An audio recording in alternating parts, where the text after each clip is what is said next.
Welcome back, everyone. It's been 4 months since our last show, and Clara, I'm thrilled to be back anchoring with you. Me too, Harrison, but first we want to acknowledge all the lives lost and affected by the coronavirus as well as the wildfires engulfing the West Coast at the moment.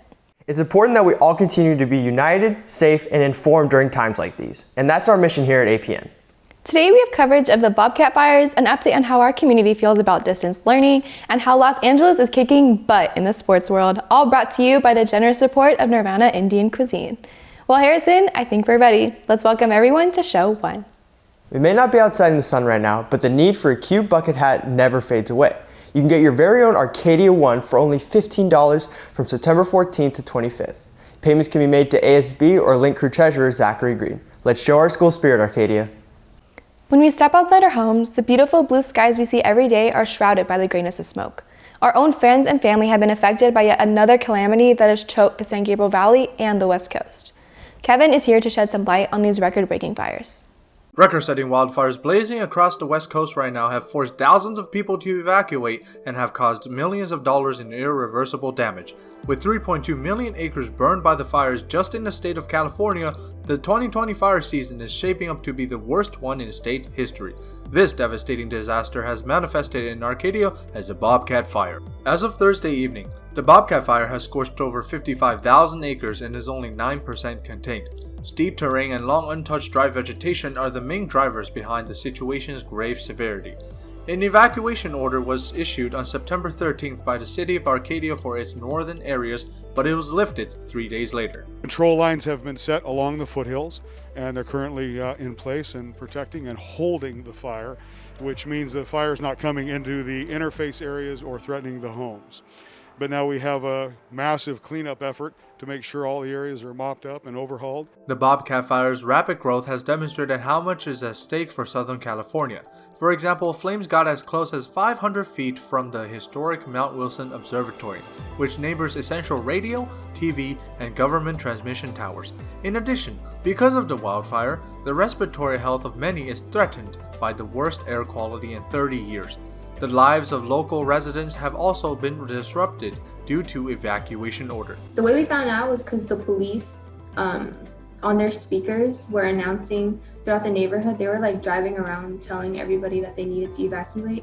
I saw like a bunch of fire trucks and it was really loud, so we kind of just woke up from them anyway. Eventually we could see the fire. It started spreading down like all the way down the mountain and started getting closer to us, and it was only like a mile away. So we're just going to continue our classes at a relative's house for now and just hang out. Many climate experts and California Governor Gavin Newsom point to hotter and drier temperatures resulting from climate change as the problem fueling the ever-worsening fire season. However, at a briefing in California, President Trump blamed forest mismanagement as the primary issue. Despite his remarks, the president has agreed to continue providing federal assistance for forest management efforts and recently freed up federal resources for the Bobcat fire. Even with reinforcements on the way, people are advised to remain on high alert. For anybody who would be in the evacuation zones, the first thing would be to be prepared. So things like medications at a location where you're going to go with all of your family members and your pet. And then the packing side would be, now we're going to pack the cars so that we're ready to go. And then the final thing is to actually go. And that's when the evacuation order comes. So prepare, pack, and go. To all the firefighters, thank you for your service and bravery. To everyone else, please be sure to stay home and follow any evacuation orders if needed. You can go to the link down below for the newest updates on the fires. This has been Kevin. Stay safe, stay strong, and stay united. In spite of the global pandemic, classes are continuing to be held, but teachers, students, and parents have been thrown into an unfamiliar environment and have had to adapt. Here's Kevin with some of their thoughts and what they've been doing to adjust.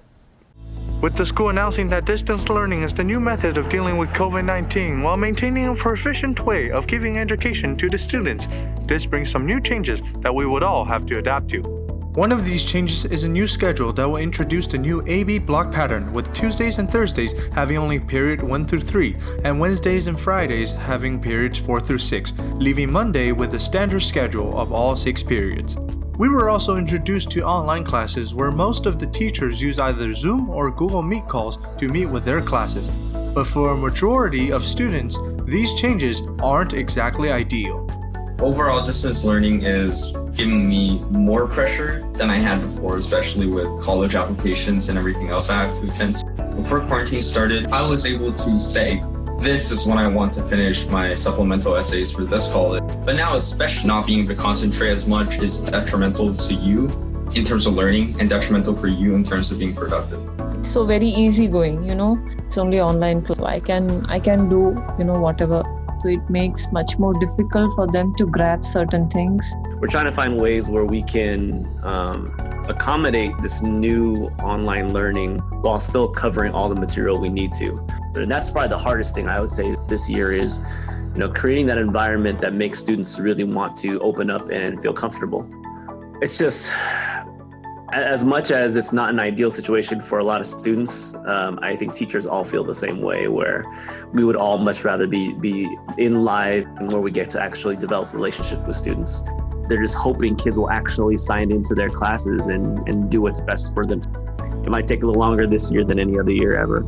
It's not as fun, not as fun, but we do what we can. No matter how far we are from each other, we're all in this together, Arcadia. Be sure to stay safe, stay strong, and keep vibing. This has been Kevin. Back to you in the studios. Many of us love a particular subject and want to share our passion with others. You can satisfy these needs by signing up to become a tutor with fee-based tutoring. Sign up with the link down below and go get that money. This social media app has become one of the most popular apps amongst teens because of its fun dances and relatability. However, its clock may be running out of time in the United States. Here's Felix with TikTok's uncertain future. With its viral dance routines, political activism video, comedy skits, TikTok is popular among teenagers in the US, but its exploding popularity has also raised the red flags. In the US, the officials are investigating whether TikTok is a threat to national security. In early August, Donald Trump planned to ban TikTok in the US, as he and other administration officials said that Chinese-owned companies pose a threat to national security. There are concerns that the data collected by the app, owned by Chinese firm ByteDance, could be accessed by Beijing. But TikTok has repeatedly denied any connection with the Chinese government. Up to this point, there's really no evidence that the Chinese government is doing anything with the information, and they're vehemently denying it. And so we'll see if Trump thinks that this is a good deal, or if essentially China kind of gets their way. President Trump issued executive orders saying he would ban TikTok from operating in the US within 45 days unless they are sold by their respective Chinese parent companies on Monday, September 14th, one day before the deadline. Oracle confirmed it had struck a deal with ByteDance, but the deal still needs US government approval. Right now, Oracle and TikTok partnered up, but it's not called like the Chinese company sold it to Oracle, and this may or may not satisfy the president's executive order, and it is also still unclear whether or not TikTok will be banned. Every time he brings up TikTok, he mentions China, and he mentions the coronavirus. He said something to the effect of, China has done a terrible thing to the world, and specifically to the US with the coronavirus, so we can't let them have our information. The tension between the US and China are continuing to rise. TikTok's future is now facing growing challenges and uncertainty. But for now, this has been Felix reporting for APN. Clara, I know I live in LA and should be supporting LA teams, but I just can't stand the Rams. Harrison, be quiet. You're just mad that the 49ers lost and we won our season opener. And you're mad the Rams released your favorite player, Todd Gurley. You know what? Before this gets heated, I think we need to go on a break.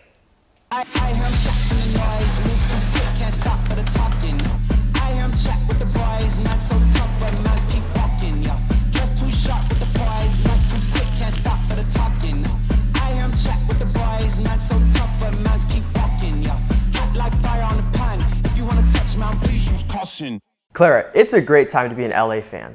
Lakers, Dodgers, Rams, Chargers, all dominating in their respective sports. I'm not gonna lie, I don't like half those teams, but it's been pretty fun to watch. The Lakers were arguably the most dominant team in the NBA before the shutdown. With the addition of seven-time All-Star Anthony Davis to the roster, with a guy you might have heard of, named LeBron James, the Lakers looked like the team to beat in the West. They continued their stellar performance into the bubble, where they handled the Trailblazers and Rockets in 5 games and are now on their way to the conference championship for the first time in 10 years. For you Clipper fans, it's another disappointing end to a season that looked very promising. With the rivals of two-time Finals MVP Kawhi Leonard and six-time All-Star Paul George, the Clippers proved a tough test for any team during the regular season. Jamal Murray and the Nuggets came back from 3-1 and knocked the Clippers out in 7 games to advance to the conference championship. Tough break, but what's the saying again? History repeats itself? With that being said, good luck next year. And now, baseball. The Dodgers are once again dominating the league. Off a season where they won 105 games, they added MVP and perennial All-Star Mookie Betts to an already stacked lineup, and he hasn't missed a beat since making his move from Boston, leading the Dodgers in home runs and RBIs, and looks like a frontrunner for MVP. Even with struggling campaigns from last season's MVP Cody Bellinger and Max Muncy, the Dodgers lineup and pitching looks the most complete and hold the best record in the league. Although, don't get too comfortable, Dodger fans, the Padres are right on your heels.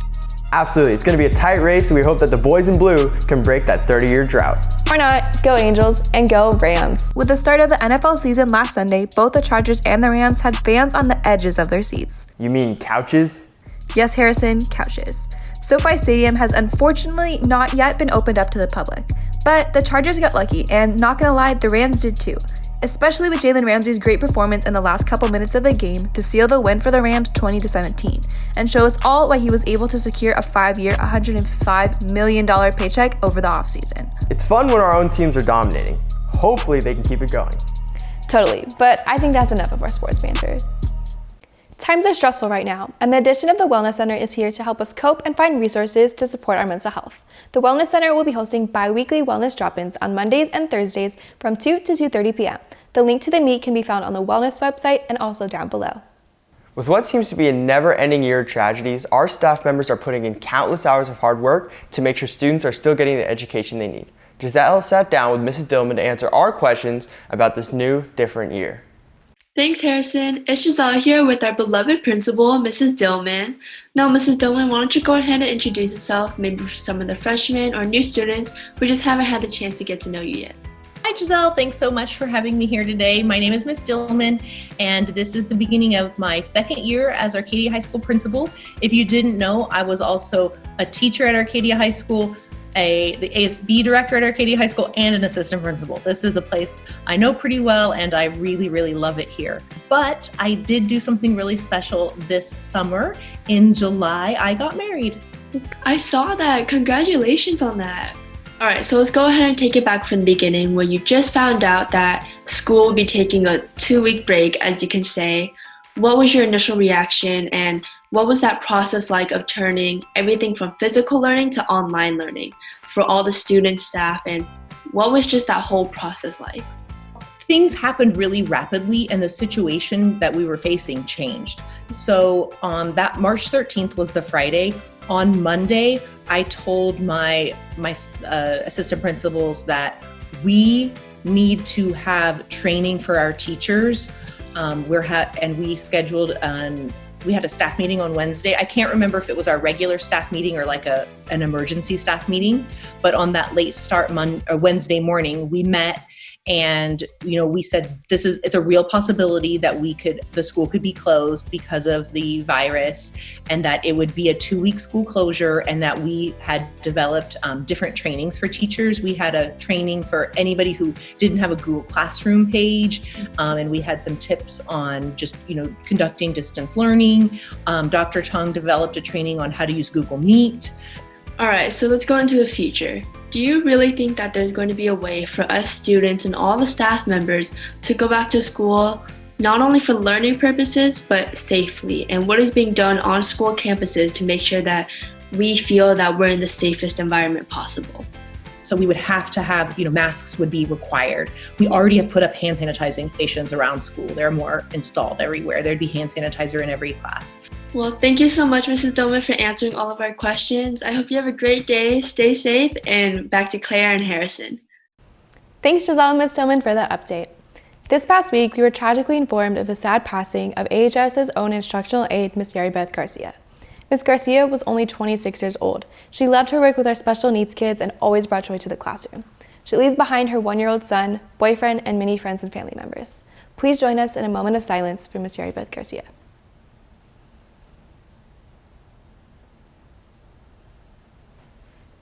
Thank you all for tuning into our first show.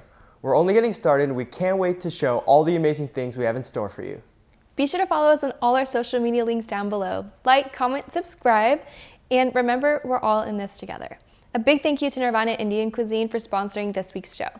And also, be sure to use code Arcadia High for 20% off your next meal there. If you would like to sponsor one of our shows, please contact the email down below. For now, this has been Clara. And this has been Harrison for APN. We'll see you next week, Arcadia.